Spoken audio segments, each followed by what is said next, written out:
An Extra Knife at Dinner, a Gabrielle Ibrahim mystery. An audio series by Patricia Asedegbega Nieto. Season finale. It had been a really busy couple of days since the meeting in the restaurant. Solomon had taken charge of Nkechi's safety, as Gabrielle did not want anything to happen to the young woman and her daughter. She had explained her two theories about the robbery to Solomon, who had contacted a friend in the police and given him some information, though he left Nkechi out of it. Gabrielle video-called her father. He was by the poolside of their hotel, cool drink in hand, so in a very good mood. "Watching your mother swim as I relax. I was finally able to persuade her that it's not necessary we go out every day. Why are we paying for such an expensive hotel if I only see my room at night, and I'm so tired that I can't even appreciate its beauty? The hotel has a roof terrace, and I still haven't been able to sit and have a drink there. Enjoy and savour today, Father. I spoke to her earlier on, and she has a lot of plans for tomorrow. I mean, really, a lot. I called because I have another question for you. Did you pay for Mrs. Omarui's defence when she sued her husband?" Gabrielle asked. "What a strange question. So out of the blue," he remarked. "Well, if you must know, I did.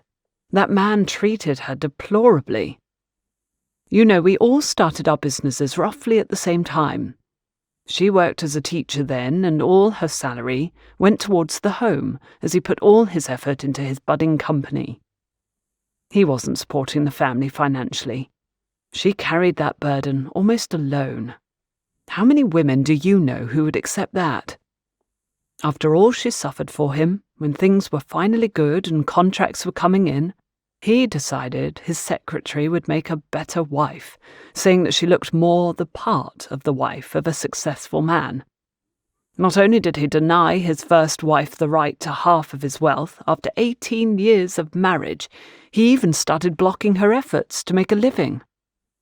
No way I could not stand for that, especially when he tried to interfere in my business." Her father paused to take a sip from his drink. "Deborah got along with his ex-secretary and warned me not to get involved. I should have taken that as a sign of what she was like, if Deborah was a character witness for her. Can you imagine, when Deborah was arrested, Abigail Omarui had the effrontery to come and tell me that I was wicked, abandoning her after all she'd done for me? Ha! She kidnapped my wife and kept her captive for 27 years, and I'm the wicked one? Some people live in a world of their own. Anyway, back to Omarui. He tried to isolate his poor first wife.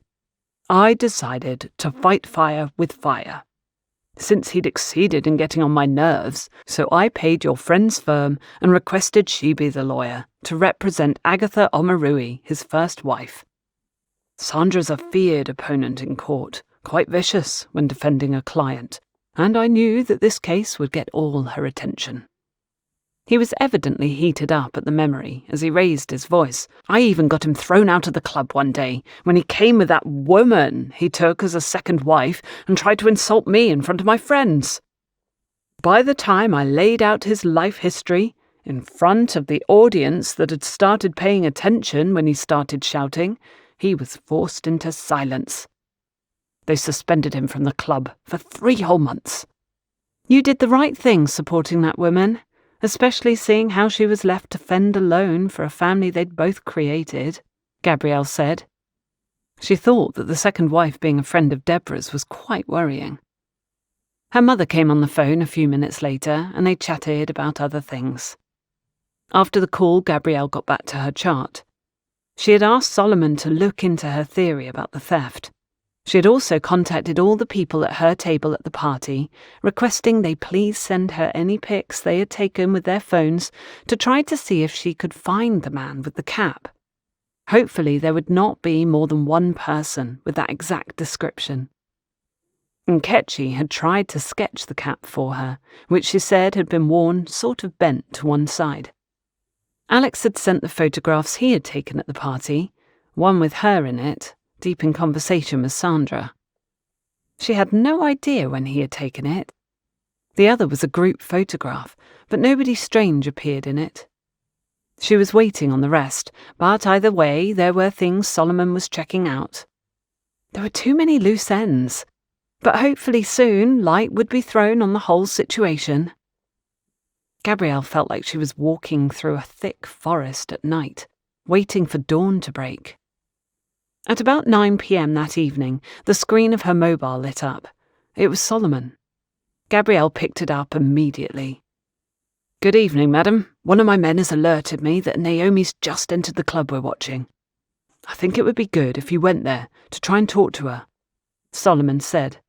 "I'll be right there." Gabrielle hung up and dialed Chucks's number. "Hi, Gabrielle. What's up? I'm on my way home," Chuck said. "Naomi's at the bar. Solomon just called me. I'm going to call my cab and—" "I'll turn around and pick you up. Are you at your place or your parents'?" Chucks asked. "At mine," Gabrielle replied, and he said he would be there as soon as possible. Half an hour later, he sent her a message to say he was parked outside, and she hurried out. "I'm so nervous, I don't even know what to ask her. I thought she stabbed me, and now it seems it wasn't her. Yet her behaviour's been most strange. It feels like she dated George specifically to attend the party. I'd just go over, say hello, ask how she is, invite her to a drink, and see where the conversation leads," he replied. "I'd be less suspicious of her if she'd been spotted at the supermarket, but at that specific club." Chucks left the sentence unfinished, and they remained in silence for the rest of the journey. Solomon sent her a message to assure her that Naomi was still there when they arrived at the car park.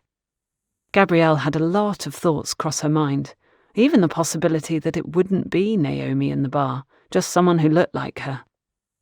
They got out of the car, and Gabrielle took a deep breath as they walked. She said a short prayer because she really had no idea what to expect. "Listen, these last 2 weeks have been quite bizarre, and I know you're looking to get back to normal," Chuck said. "I have no idea what'll happen in there, but just be calm, and remember that you can't know any less than you do now." Gabrielle laughed out loud. "Honestly, no one beats you when it comes to uttering words of support or comfort. But thank you very much for being here and getting involved in this very weird world of mine. You didn't have to." Once she entered, Gabrielle looked over at the part of the room where she had been told Naomi was seated. The woman was looking at her mobile and did not notice her and Chucks until they were standing in front of her. "Naomi, hi. I don't know if you remember me. Gabrielle Ibrahim. And this is Dr. Ogechi. May we join you for a moment?" The look on her face could only be described as shocked. Not waiting for a reply, they both sat down. Only at that point did Naomi manage a smile, seemingly accepting the inevitable. "I wondered how you were, after the terrible events that took place at the party. No one seems to have seen you since that evening," Gabrielle said. "I'm fine," Naomi said. "I went back inside to try to help. People were falling over themselves. A woman fainted, and no one seemed to see her. She was being trampled by the fleeing mob. It was just so chaotic. I saw that ambulances took both Mark and Sandra away. I'm really happy that the shots weren't fatal. Yes, it was really scary." Gabrielle observed her carefully. "I saw George the other day and asked how you were. His answer was anything but reassuring." The woman kept looking beyond her to the bar area. "Ah, George, well, he never called back. And honestly, I have zero interest in continuing the association. He isn't what one would call husband material, but I'm sure that's no secret to you. It was really nice seeing you, but I'm waiting for someone." Naomi looked at her expectantly, and Gabrielle decided to throw something her way to see if she could get the information she needed. "I understand. I don't want to keep you. I really was hoping to run into you, because you sat next to me that night, and I thought you could possibly have noticed something. Just before the robbers came in, I sustained an injury." "What injury?" Naomi, for the first time since they had arrived, focused all her attention on Gabrielle, studying her. I was treated for a stab wound that I sustained that day. I didn't even know about it until I got to the clinic, but I didn't fall or hit anything. The moment I felt a sharp pain was when we were getting up to toast Mrs. Deji. I leaned forward as my glass was empty and I needed to refill it. That was when it happened. Did you notice anything? Gabrielle asked. The woman remained silent, and Gabrielle wondered if she would say anything. Chooks cut in, his tone revealing his impatience. Naomi, you seem to want us out of your hair, and we don't particularly want to be here either, but I was the one who cleaned and stitched her up. Had she not moved at the right time, the wound could have been fatal. The police took note of it, and she was examined by forensics. Did you see anything that could help us clarify the situation? Miss Ibrahim, you need to speak to your father and your sister, but you will possibly wish you hadn't, as sometimes it's best not to know the answers to all our questions. Now, you really have to leave. Neither the tone nor the look in Naomi's eyes was friendly. Gabrielle returned her gaze. No one had ever been able to outstare her. Naomi was no different, but then she put something on the table that made Gabrielle and Chooks stare at her, speechless.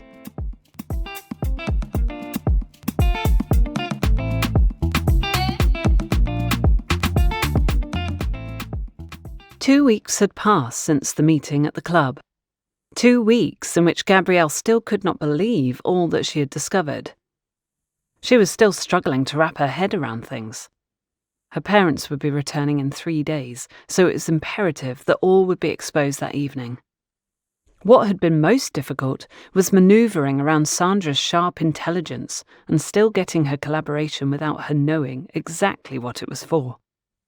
Chooks had come to pick her up, and they spent the journey in silence. She wanted justice, but she was aware that the evening would not go well for some. She was not elated, just full of trepidation. The car stopped when they arrived at their destination. I'll be nearby. Call me if you want to ride back home. If not, no worries, Chooks said. No, come in, please. I need to know that you're there. Gabrielle looked at him, and he nodded. They got out of the car, and the memories came flooding back, except this time there was no photo call, flashes, or anyone asking her to stop for a photograph. Gabrielle walked in, and everyone was there already. Everyone on the list of suspects had been invited, and they had no idea why. They thought they were there for a mini makeup celebration and an exclusive reveal of a new Gabrielle Ibrahim line. Gabby! Oh, and Dr. Agechi! You I did not expect to see, but the more the merrier. Can't wait to see your new work. Will we get a special discount? I brought my checkbook. Sandra shook Chooks's hand and smiled at her friend as she waved the booklet excitedly. Gabrielle hugged her and said hello to Alex and Namdi and Gozi, George, Mark and Naomi. She noticed that the components of the impressive 5 were already there. Everyone was standing around, drinks in hand. Rachel was standing next to Helen, Mark's sister. They were the only 2 people present from the table they had occupied that Saturday evening. Surveying the room, she spotted the Omaruis speaking to Mrs. Deji and Chief Afere, and a woman she assumed with the latter's wife. Had she been at the other party? She was quite small. She couldn't remember seeing her that evening. Gabrielle walked over to where Mrs. Deji was. It was the first time she was up close with the Omaruis. The man was in his 60s, dark-skinned and bald, and his wife was younger than him, also dark-skinned, plump and petite. The woman looked her over, distaste in her eyes. And Gabrielle remembered that she was Deborah's friend, so she probably shared the same hatred the ex-secretary had always exhibited towards her. Gabrielle greeted the hostess. Good evening. Thank you for having us again. Gabrielle, my pleasure. Mark hounded me until I agreed to have a mini celebration to get rid of the terrible taste the last one left in all of us. I couldn't deal with the hassle, but he organised everything. Your presentation sealed the deal. I can't wait. I'll be the envy of all my friends. Have you met the Omaruis? Gabrielle noticed that Sandra's name had been omitted from the explanation for the gathering, but the lawyer had indeed helped Mark, who had minimal organisational skills. Not in person, I've only heard of them. Gabrielle smiled sweetly at the man and woman.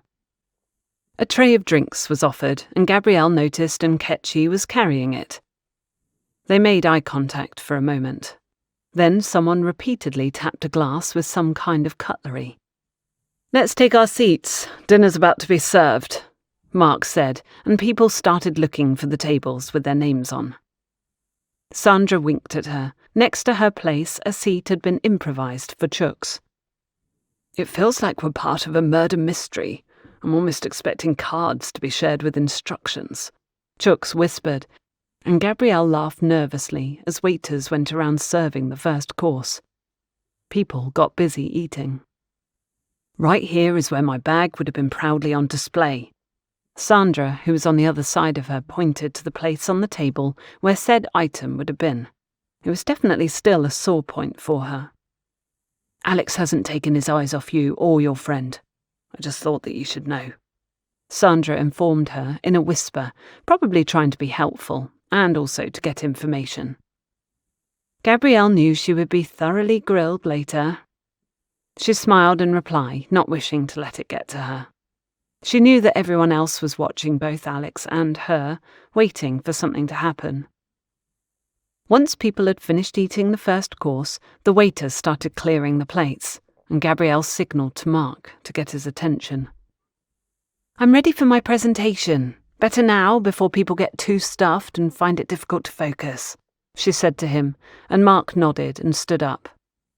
Let's not all deceive ourselves. We're all here for the exclusive we were promised. Gabrielle, the floor is yours, Mark said.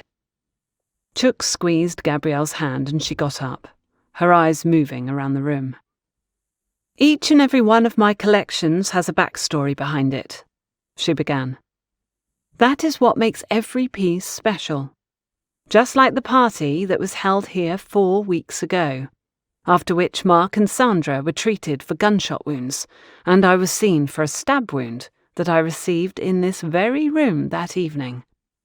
When Dr. Agechi told me that someone had tried to kill me, I thought he was letting his imagination run wild, having seen too many action movies.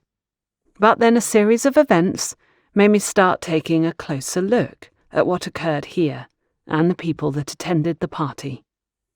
So, the backstory to what happened to some of us, that I'm about to reveal, resulted in the tragedy we all witnessed.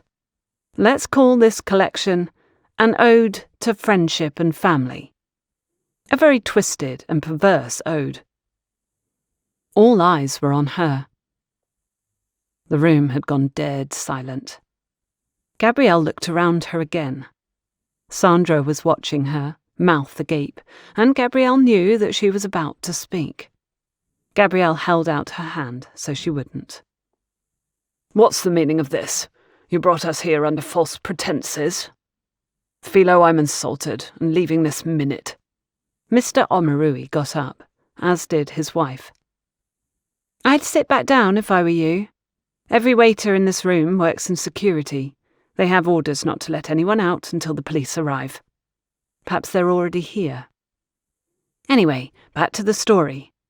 I started taking a closer look at the guests, wondering why any of them would try to stab me. There were a few people that caught my attention, but who could it be? George's date, whom no one knew anything about, and who seemed to have been with him solely to attend the party, disappearing into thin air soon after. The 2 men, who had had run-ins with my father. Someone else, harbouring a secret grudge? Had it been a mistake? But I've since discovered that I was focusing on it from the wrong angle. I thought 2 crimes had occurred that day. The armed robbery and the attempt on my life. But in reality, 3 crimes were committed. The attempt on my life, the robbery, and the attempted murder of Sandra Akigbe here. What? Are you saying that someone deliberately tried to kill me? Sandra got up and Mark joined her, looking around the room. "And you didn't tell me? Why?"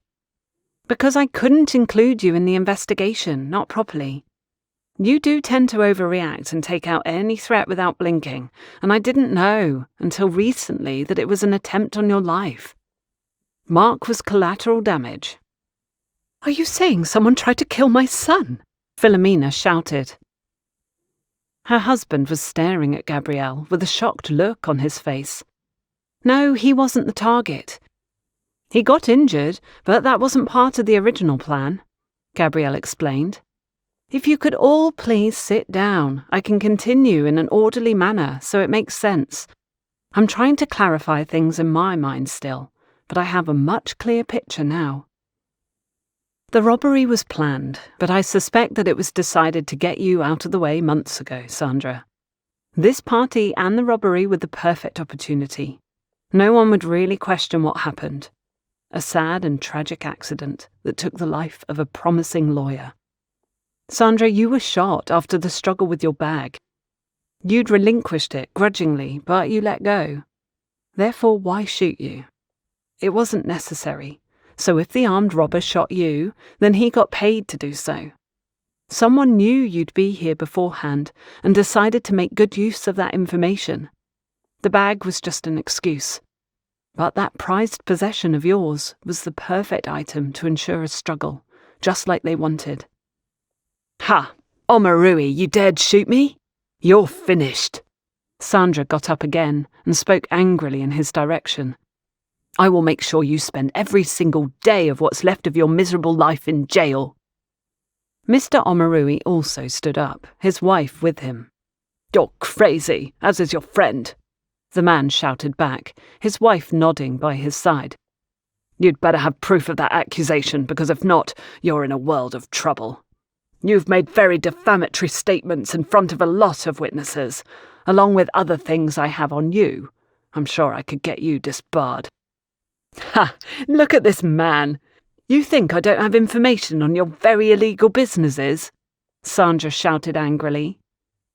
"Start this war and I can assure you that they'll give you permanent accommodation in a maximum security prison, and you won't have a choice as to which prison it will be.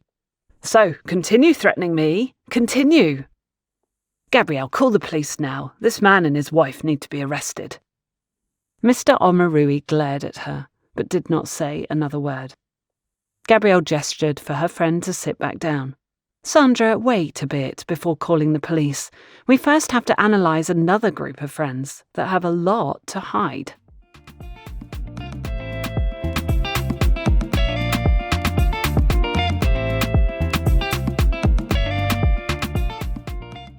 My focus was on the attempt on my life.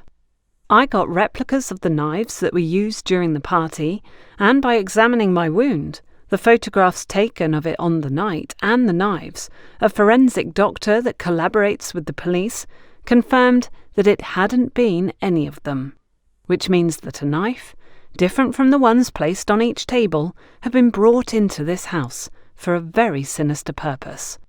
So, I started looking into everyone, as well as the robbery.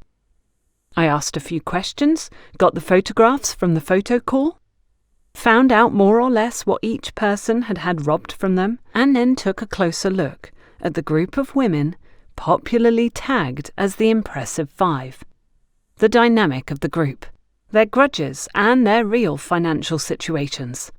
I started paying attention to one of the women, one who had also resisted her jewellery being taken from her. However, someone had mentioned that it was a fake, something that any thief accustomed to dealing with jewellery would know as soon as they touched it. Knowing how competitive the five women are, would any of them wear a fake on purpose? When they never lost an opportunity to try to outshine each other? No, that would only happen if that person knew what was about to occur. "Cynthia, you brought those men into my house? How could you?" Philomena Deji got up, staring aghast at her friend. "Philo, after 20 years of friendship, do you believe I could stoop so low?" Cynthia asked, as people looked from one woman to the other. "This woman's lost it. Probably after all she's gone through, she finally snapped.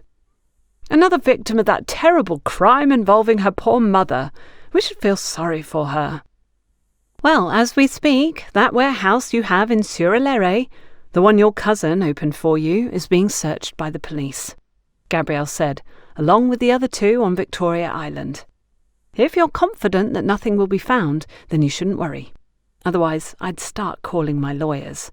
That's what I'd do if I were you, especially since I've just received a message saying your cousin's been taken into custody. Cynthia Akafa sat down in shock. All eyes were now fixed on her. "Ah, so you're still working with Charles, Cynthia?" Philomena shouted at her friend, who was still staring at a spot on the wall. "This has his seal all over it." "Gabrielle, tell them to look for Charles Tabore, her old boyfriend from university, after Stephen and her broke up. She took up with him, and his profession at that point was breaking and entering. It was a secret everyone knew. He was always flaunting his ill-gained wealth around Cynthia. I warned you, and you said you were no longer in touch. Has he been the one financing your businesses?" "Sandra, let's get back to you," Gabrielle interrupted. "You see, someone else found out about the plans to rob this place, someone that wanted you out of circulation, and that person paid the masked men to shoot you during the robbery. Perhaps we can persuade Mrs. Akafa to point that person out. Before you hold on to any loyalty, consider that the police have the bullet that shot Mark and Sandra. They will get to your friends before the night ends, and I'm sure Sandra here can advise you better than I can that it's better to be charged as an accessory to armed robbery than attempted murder.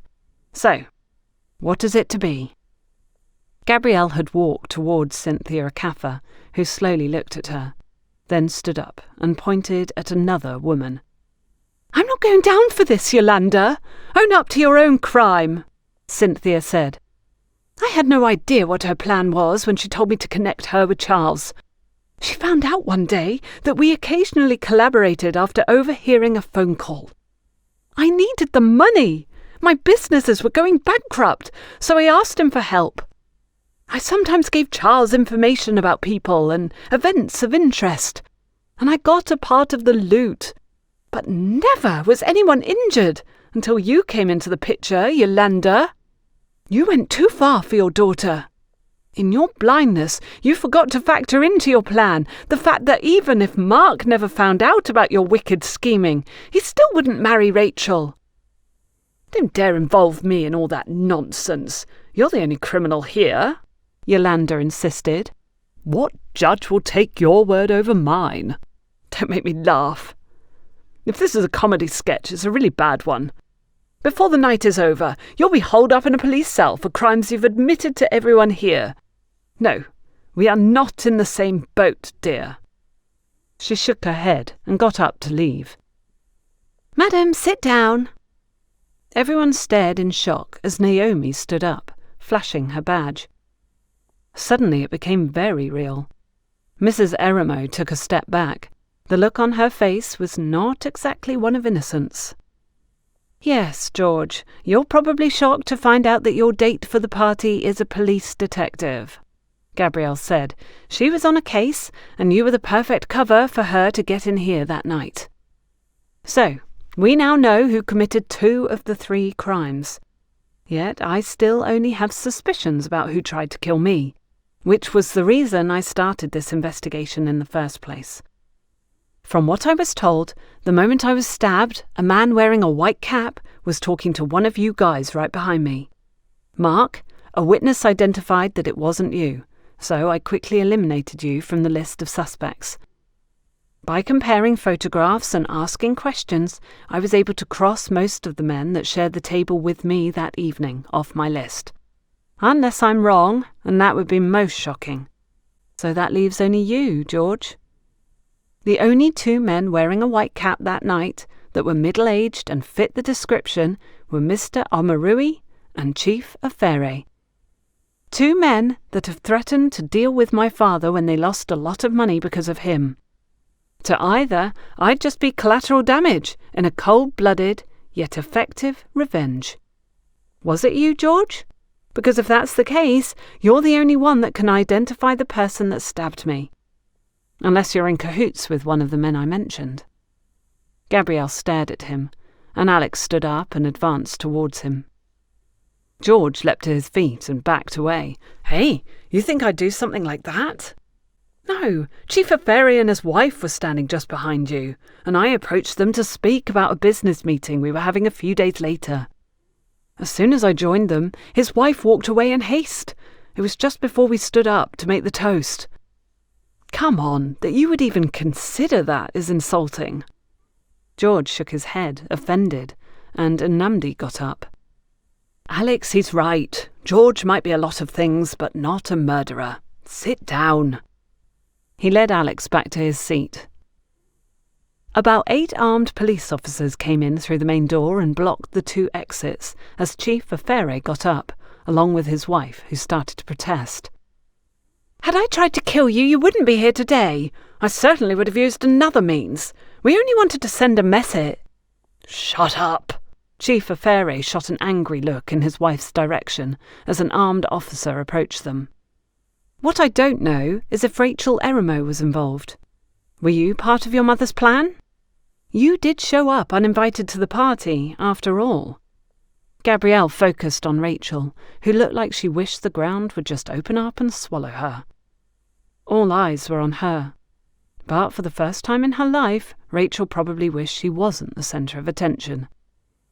"No, she has nothing to do with it. It was all me," Mrs. Eremo said, and everyone turned their attention to her. Naomi got up and started pointing at people to be taken away. Chief Aferi and his wife were escorted out, loudly protesting their innocence. Half an hour later, everyone had gone except Gabrielle's little group, most of them still in silent disbelief. George shook his head in amazement. "Can't believe I dated a policewoman without knowing it." "Of everything we learned tonight, that's what surprises you most?" Alex asked. "I mean, not the fact that someone tried to kill Gabrielle, or that Sandra and Mark's shooting wasn't accidental, or that the robbery was planned by 2 women that my mother often socializes with, or that they were capable of coming up with such an evil plan. Honestly, George, if there's one of every kind in the world, you must be fulfilling a function." He raised his glass to George, who shook his head. "I did think you were too interested in the party, and I thought you wanted to buy the photographs to keep them out of circulation. Not being comfortable in the limelight and all," Ngozi said, "but I had no idea that if these people had had their way, 3 of us wouldn't be sitting here today. It's so sobering, and a part of me feels so angry. Why did any of them feel they had the right to take a life? And in return for what? It's all so senseless. They put us all in danger." Ngozi touched her stomach, and Gabrielle smiled sadly at her. "Dr. Agechi, I can't thank you enough," Sandra said. "I know you've looked out for Gabrielle. Pained as I am that she didn't come to me, I'm comforted that you were present throughout. Can't believe that Yolanda Eremo planned all this just because of a man, and the prospect of marriage. It's going to take a while to process all I heard this evening. I really want to say thank you, Doctor." Chook smiled. "And that's my cue to leave. I have an early morning surgery scheduled and a long day ahead tomorrow." He stood up and nodded at them all. "That's my ride. We'll get together soon and have a proper celebration. But I'm drained at the moment," Gabrielle said. "I need to stop thinking. It's all I've been doing for the past few weeks. Sandra, see us off." She smiled at everyone, and her friend got up and walked out with them. Once outside, Gabrielle asked Chooks to give them 5 minutes. Sandra looked at her expectantly. "I need your help, Sandra. I want you to defend someone, should the need arise, like you'd defend me. I want you to promise me before I tell you anything more." Gabrielle studied her friend, who nodded, anticipation written all over her face. "I promise. I sensed there were things you weren't telling us. I can't believe I was so caught up in my world that someone tried to kill you, and I had no idea." Sandra shook her head. "You were in the same danger that I was." God certainly watched over us that evening, Gabrielle said. Now, this is only for your ears. Unfortunately, there's a chance that it'll all come out, and I need the best lawyer on my side. When Chooks told me that I'd been stabbed, I didn't believe him, until I found out that Antonia had hired someone to kill me. That was why I delved into this to begin with, not wanting to let anyone else in. I had to know what happened. What? Repeat that, because I don't think I heard you well, Sandra shouted angrily. So that snake tried to kill you, and you want me to defend her? Ha! I take back my promise. She will rot in jail. You know you can't take back your promise, so listen to what happened so you can be prepared, because you have to be one step ahead, Gabrielle replied. I will not be pressing charges, but it's possible that being from a well-to-do family, she might be used as a scapegoat. I know that what she did was wrong, but she isn't well and needs help. Fight for her, like you would for me. Sandra started to protest, and Gabrielle told her all that had happened, all she had discovered, which of course took more than 5 minutes, because a lot had occurred, and also because Sandra kept interrupting to ask questions and repeat that Antonia deserved a lifetime in jail. I'm not saying that justice shouldn't be served, but I know that sometimes the law gives alternatives to pay for a crime, Gabrielle said. Sandra, she changed her mind. If her name's dragged through the mud, I don't know that my family will survive. And someone has to fight for Antonia, because nobody has before. So, I want you to anticipate every move. I'm not asking you to bribe, scheme, or do anything wrong. But as I'm the victim, let them know that I don't want a case to be built. Find another way for her to pay for her crime.